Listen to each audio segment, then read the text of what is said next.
Hello guys, कैसे हैं आप सभी लोग। उम्मीद है उत्तर प्रदेश न्यायिक सेवा मुख्य परीक्षा आप लोग देने जा रहे हैं। यूपीपीसीएस जे 2022 का जो आप लोगों का एग्ज़ाम होने वाला है अभी 23, 24 और 25 को। और सबसे पहले मैं टारगेट फॉर आईक्यू की तरफ से आप सभी को शुभकामनाएं प्रेषित करूंगा और सभी को ऑल द बेस्ट कि आप लोगों ने अच्छे से प्रिपरेशन कर ली होगी।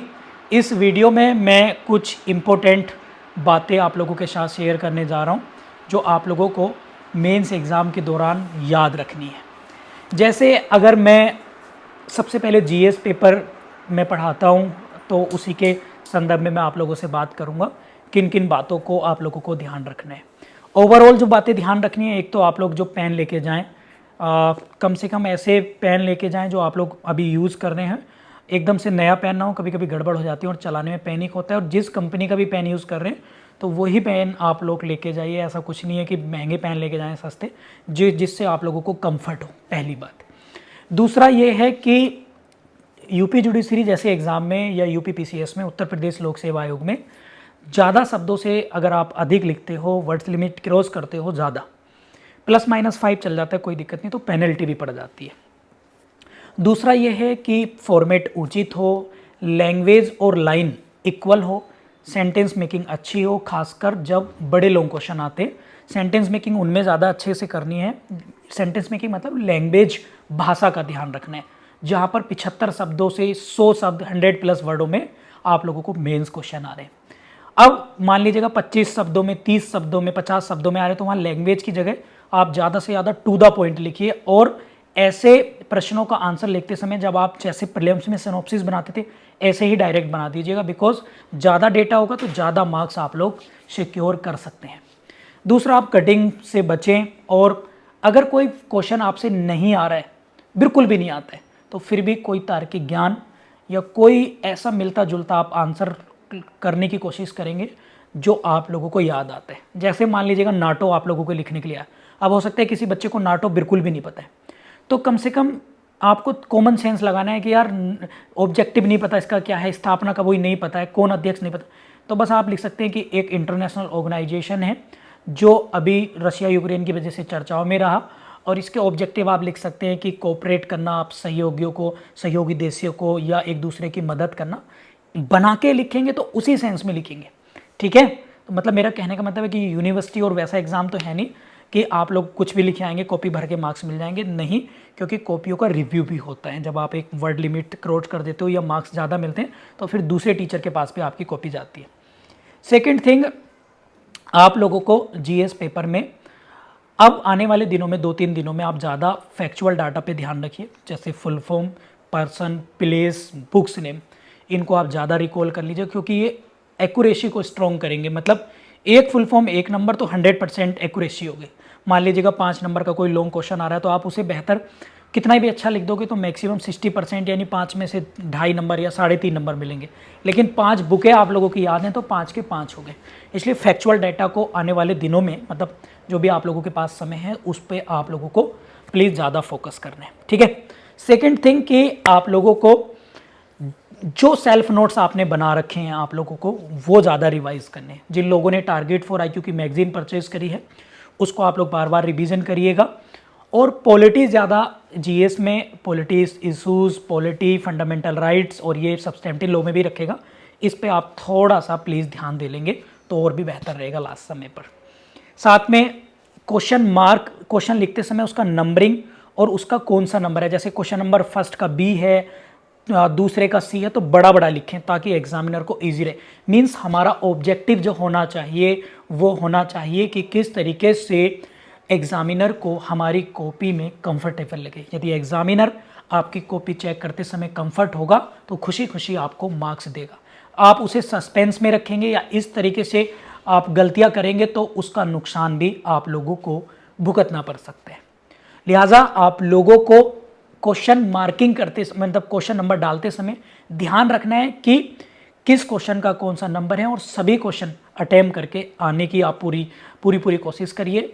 मान लीजिएगा 1-2 नंबर का फैक्चुअल डेटा, मान लीजिएगा कोई बुक्स आ रही, याद नहीं आ रही, तो होपलेस मत होइएगा।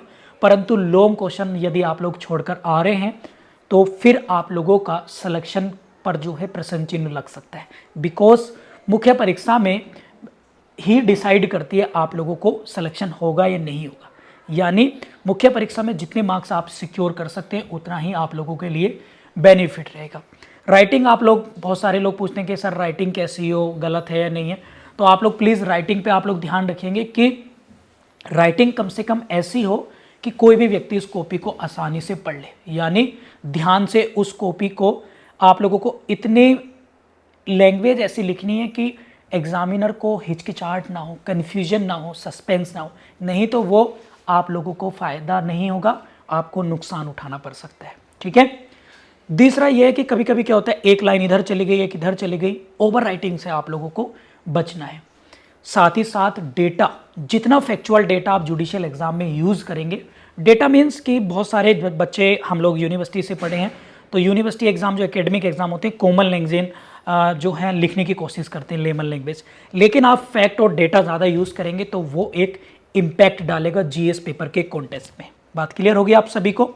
इस पर प्लीज़ थोड़ा फोकस रखेंगे। और यही चीज़ मैं लैंग्वेज के पेपर में, हिंदी और इंग्लिश लैंग्वेज पेपर के बारे में आप लोगों से बताना चाहूँगा कि आप लोगों को जो एस्से लिखना है वो मल्टी डायमेंशन होना चाहिए। मान लीजिएगा वुमेन एम्पावरमेंट का एस्से आप लोगों को आ रहा है, तो एस्से लिखते समय आप लोग कितने एरिया से उसको टच डाउन कर सकते हैं, मतलब उसको साइंस टेक्नोलॉजी के कंट्रीब्यूशन में, स्पेस टेक्नोलॉजी के, स्पेस और टेक्नोलॉजी में, भारत के पॉलिटिकल्स में, हिस्ट्री में, ज्योग्राफी में, अचीवमेंट में, स्पोर्ट्स में, और उनके लिए इंडियन कॉन्स्टिट्यूशन में, यूएन चार्टर में, इंटरनेशनल लेवल पर ऑर्गेनाइजेशन है, भारत पार्लियामेंट्री एडवाइजरी बोर्ड कमेटियाँ, इन सब से यदि आप लोग विद डेटा और फैक्ट के साथ किसी एस्से को रिलेट करेंगे और हाल ही की घटनाओं के साथ, खासकर करंट अफेयर के साथ, तो बहुत अच्छा रहेगा। और हिस्टोरिकल, जैसे विदुषी महिला, वैदिक काल से आप रिलेट करेंगे, मेडिवल हिस्ट्री, रजिया सुल्तान से रिलेट करेंगे, तो ऐसे आप लोगों का मल्टी डायमेंशन हो जाएगा और एग्जामिनर आपके एस्से को पढ़कर काफ़ी खुश होगा और आपको मार्क्स देगा। प्यारे साथियों, आप लोगों को ऐसे लिखते समय हेडिंग बिल्कुल नहीं डालनी है। छोटे छोटे पैराग्राफ में आप लोगों को ऐसे लिखने हैं ताकि पैराग्राफ के हिसाब से आपको टॉपिक चूज करना है।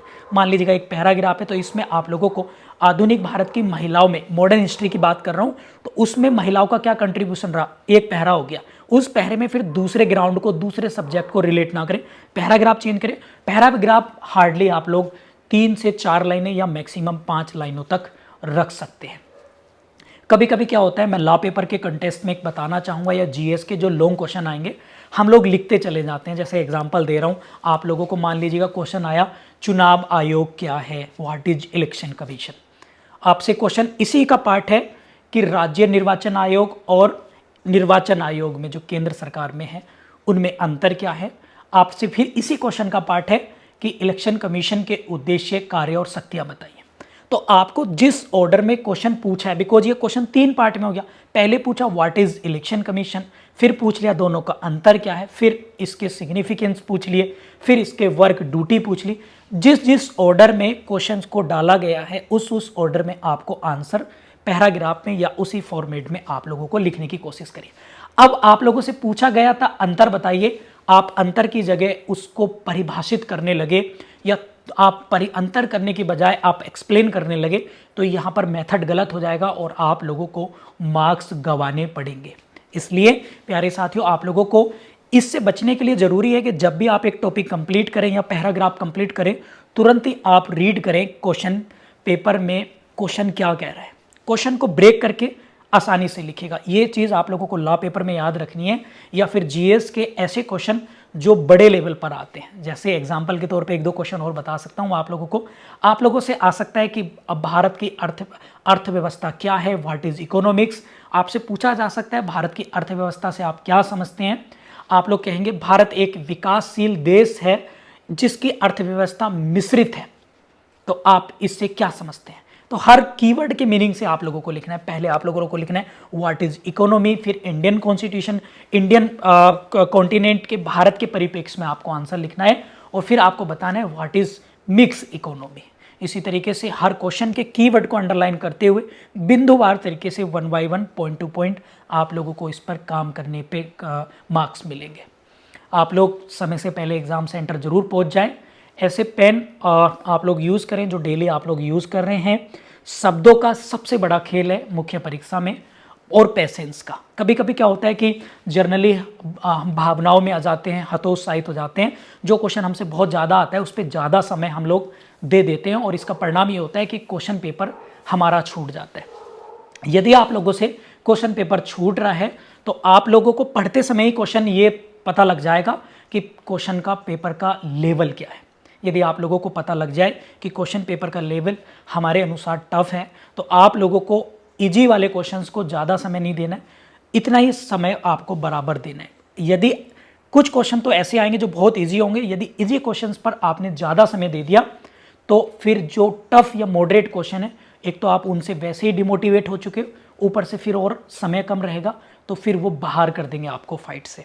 इसलिए दिमाग और विल पावर, अपने इंटेलेक्चुअल माइंड का यूज़ करते हुए क्वेश्चन के आंसर को इस तरीके से फ्रेम करना है ताकि यदि नहीं भी याद आता है तो कम से कम आंसर सिमिलर रहे, मिलता जुलता आंसर रहे। इन चीज़ों का आप लोगों को ध्यान रखना है। और कॉपी पर कोई भी ऐसा साइन नाम ना लिखें, पॉलिटिकल ओपिनियन बिल्कुल ना लिखें, और ध्यान रखें जो भी आप लोगों के एग्ज़ाम कंडक्ट कराएंगे, जो आपके टीचर्स वहाँ पर आएंगे एग्ज़ाम कराने के लिए, तो उनकी बातों का अनुसरण करें। और साथ में ऐसी कंफर्ट टेबल आपको नहीं है तो उसको एक्सचेंज कर लें, पानी की बोतल ले जाएं, क्योंकि आप लोगों को 6 घंटे कंटिन्यू बैठना है। कपड़े आराम से कंफर्ट वाले कपड़े पहन के जाइएगा, टी शर्ट या लोवर वगैरह। ये क्योंकि चीज़ें सामने एक जनरल स्टूडेंट के सामने आती हैं, यदि जीन्स पहन के जाते हैं या फिर टाइट कपड़े पहन लेते हैं तो बैठने में परेशानी होती है। पानी ज़रूर लेके जाइएगा, क्योंकि हालांकि पानी की व्यवस्था होगी, फिर भी आप लोग बोतल टेबल पे मत रखना, नीचे रख लेना, क्योंकि गिर जाएगी या पानी वानी गिर गया तो फिर दिक्कत हो जाती है। इन चीज़ों का प्लीज़ आप लोगों को ध्यान रखना है। एडमिट कार्ड पर जो भी इंस्ट्रक्शन लिखें उन्हें अच्छे से पढ़ लीजिएगा। पढ़ने के बाद आपको पेशेंस तरीके से ईश्वर को ध्यान में रखते हुए, अपने माता पिता के सपनों को ध्यान में रखते हुए और अपने खुद के सपनों को ध्यान में रखते हुए एग्जाम में देना है। और घबराना नहीं, एक दो पेपर हो सकता है आप लोगों को विचलित करें, लेकिन पेपर आपके लैंग्वेज के हैं, लॉ के हैं, जीएस का है, तो अब अच्छा करेंगे तो डेफिनेटली अच्छा ही होगा। ठीक है, मैं टारगेट फॉर IQ की तरफ से सत्येंद्र सिंह आप सभी को फिर से एक बार धन्यवाद प्रेषित करता हूं, और आप लोगों को टारगेट फॉर IQ की टीम की तरफ से शुभकामनाएं प्रेषित करता हूं। उम्मीद करता हूं आप सभी का पेपर अच्छा जाए। All the best, thank you.